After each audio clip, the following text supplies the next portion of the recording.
নমস্কাৰ মোৰ YouTube channel সাকসেছ পইণ্টলৈ আপোনালোকক স্বাগতম জনাইছোঁ।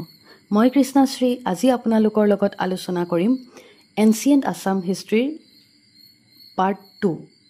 যেহেতু অলৰেডি যিসকলে মোৰ ভিডিঅ' চাইছে তেওঁলোকে গম পাইছে যে মই আসাম হিষ্ট্ৰী ডিসকাস কৰিছোঁ আপোনালোকৰ লগত আৰু তাৰে মই এনচিয়েণ্ট হিষ্ট্ৰী ডিসকাস কৰি আছোঁ আৰু তাৰে পাৰ্ট 1টো মই অলৰেডি আপোনালোকৰ লগত আলোচনা কৰিলোঁ। আজি পাৰ্ট 2 ডিসকাস কৰিম আৰু আপোনালোকে স্কিপ নকৰাকৈ শেষলৈ মোৰ ভিডিঅ'টো চাই যাব আৰু যদি ভাল পায় তেতিয়াহলে বন্ধু বান্ধৱীৰ লগত প্লিজ শেয়াৰ কৰি দিব। আহকচোন ভিডিঅ'টো ষ্টাৰ্ট কৰোঁ। অলৰেডি মই এটা ডাইনেষ্টিৰ বিষয়ে আলোচনা কৰিলোঁ যিটো আছিলে দানৱ ডাইনেষ্টি আৰু আজিৰ ভিডিঅ'টোত মই ইয়াৰ পিছৰ যিটো ডাইনেষ্টি সেই ডাইনেষ্টিটোৰ বিষয়ে আলোচনা কৰিম। আৰু সেকেন্ড যিটো ডাইনেষ্টি এনচিয়েণ্ট আসামৰ সেইটো আছিলে ভৌম ডাইনেষ্টি বা অসুৰ ডাইনেষ্টি আৰু ইয়াৰ যিজন ৰজা আছিল প্ৰথম যিজন আমি ৰজা বুলি ক'ব পাৰো সেইজন আছিল নৰকাসুৰা আৰু এই নৰকাসুৰা আছিল গডেছ ভূমিৰ পুত্ৰ আৰু বিষ্ণুৰ বৰাহ অৱতাৰ বুলিও কোৱা যায় আৰু নৰকাৰ মাতৃৰ নাম আছিল ধৰিত্ৰী আৰু এই নৰকাসুৰাৰ লগত এটা কাহিনী জড়িত হৈ আছে। সেই কাহিনীটো মই আপোনালোকৰ লগত আলোচনা কৰিম। সেই কাহিনীটো হৈছে যে নৰকাসুৰাই কামাখ্যাক বিয়া পাতিব বিচাৰিছিলে। তো সেই কাৰণে কামাখ্যাই কি কৰিলে নৰকাসুৰাক কৈছিল যে একে ৰাতিৰ ভিতৰতে যদি কামাখ্যা মন্দিৰলৈ যোৱা ৰাস্তাটো যদি নিৰ্মাণ কৰিব পাৰে তেতিয়াহলে কামাখ্যাই নৰকাসুৰাৰ লগত বিয়া হ'ব। তো সেই দেখি নৰকাসুৰাই কি কৰে একে ৰাতিৰ ভিতৰতে ৰাস্তাটো বনাবলৈ যোজা কৰে।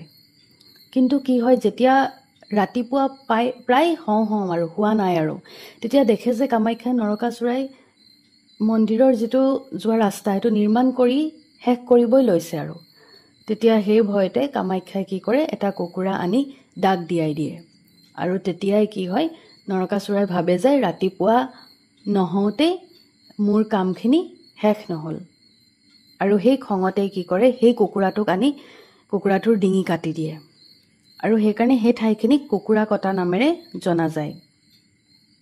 আৰু এই কামাখ্যা টেম্পলটো আছে নীলাচল পাহাৰত আৰু এই নৰকাসুৰাক লৰ্ড কৃষ্ণই বধ কৰিছিলে আৰু এই কৃষ্ণই মাৰি পিনে নৰকাসুৰাৰ পুত্ৰ ভগদত্তক ৰজা পাতে। আৰু এটা কথা আমি মনত ৰাখিব পাৰো Naraka was the first ruler who introduced Aryan culture. এইখিনি আছিলে নৰকাসুৰাৰ ওপৰত ইম্পৰ্টেণ্ট কথাখিনি। ইয়াৰ পিছৰজন ৰজা তেওঁ হয় ভগদত্ত আৰু এই ভগদত্তৰ জীয়েক আছিলে ভানুমতী আৰু ভানুমতী দুৰ্যোধনলৈ বিয়া হৈছিল আৰু দুৰ্যোধনলৈ বিয়া হোৱাৰ কাৰণেই ভগদত্তই মহাভাৰতৰ যুদ্ধত কৌৰৱৰ পক্ষে হৈ যুদ্ধত নামিব লগা হৈছিল আৰু এই ভগদত্ত যুদ্ধত বহুত পাকৈত আছিল। বহুত পাণ্ডৱৰ বহুত হেনা মাৰিব পাৰিছিল আৰু লাষ্টত কি হয় কুৰুক্ষেত্ৰৰ যুদ্ধত অৰ্জুনৰ হাতত ভগদত্ত পৰাস্ত হয় আৰু ভগদত্তক সাকচিড কৰে বজ্ৰদত্তই। আৰু সেই সময়ৰ দুজন কণ্টেম্পৰাৰী ৰজা আছিল। এজন আছিল ভীষ্মক। এতিয়া ভীষ্মকৰ যিটো কিংডম সেই কিংডমটোক বিদৰ্ভা বুলি জনা যায়। বিদৰ্ভা মিন্স এতিয়াৰ শদিয়া আৰু ভীষ্মকৰ কেপিটেল আছিল কুন্দিল নদীৰ পাৰত আৰু ভীষ্মকৰ জীয়েক আছিল ৰুক্মিণী আৰু ৰুক্মিণীয়ে কৃষ্ণৰ লগত বিয়া হ'ব বিচাৰিছিলে কিন্তু ভীষ্মকে নিজৰ জীয়েকক শিশুপালৰ লগত বিয়া দিব বিচাৰিছিলে কিন্তু যোনদিনাখন ৱেডিং ডে আছিলে সেইদিনাই কৃষ্ণই ৰুক্মিণীক দ্বাৰকালৈ লৈ যায়। এজন কণ্টেম্পৰাৰী ৰজা আছিল সেইটো সময়ৰ।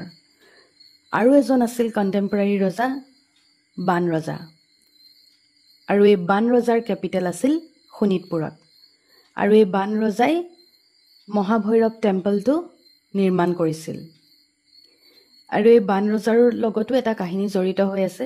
বান ৰজাৰ জীয়েক আছিল উষা আৰু এই উষাই অনিৰুদ্ধৰ লগত বিয়া হ'ব বিচাৰিছিল আৰু অনিৰুদ্ধ আছিল কৃষ্ণৰ গ্ৰেণ্ডছন আৰু সেই উষাক উষা আৰু অনিৰুদ্ধৰ যিখন বিয়া, সেই বিয়াত মেইনলি সহায় কৰে বিয়াখন হোৱাত উষাৰ সখীয়েক এগৰাকী আছিল, আৰু সেই সখীয়েকজনী আছিল চিত্ৰলেখা। আৰু কি হয়, তেতিয়া সেই খঙতে বান ৰজা আৰু কৃষ্ণৰ মাজত যুদ্ধ হয়, আৰু বান ৰজাৰ হৈ শিৱই যুদ্ধ কৰিছিল, যিহেতু বান ৰজাই শিৱক পূজা কৰিছিল, আৰু এফালে কৃষ্ণ আছিল, আৰু সেই যুদ্ধখনকে সেইকাৰণে হৰিহৰৰ যুদ্ধ বুলি কোৱা হয়। এইখিনিয়ে আছিল অসুৰা ডাইনেষ্টি বা ভৌম ডাইনেষ্টিটোৰ বিষয়ে। ইমানখিনিয়ে কথা আমি পঢ়িবলৈ পাওঁ। আৰু ইয়াৰ পিছত যিটো ডাইনেষ্টি আহে, সেই ডাইনেষ্টিটোৰ বিষয়ে মই ইয়াৰ নেক্সট ভিডিঅ'ত আপোনালোকৰ লগত আলোচনা কৰিম। তেনেহ'লে এনেদৰে মোৰ ভিডিঅ'বোৰ চাই যাব আপোনালোকে, কিয়নো মই আছাম হিষ্ট্ৰী ইন ডিটেইলছত আপোনালোকৰ লগত আলোচনা কৰি যাম। আৰু ভিডিঅ'টো যদি ভাল পায় তেতিয়াহ'লে প্লিজ মোৰ ভিডিঅ'টো লাইক কৰি দিব, আৰু যদি চেনেলটো আজি নতুনকৈ চাইছে তেনেহ'লে প্লিজ মোৰ চেনেলটো ছাবস্ক্ৰাইব কৰি দিব। Thank U.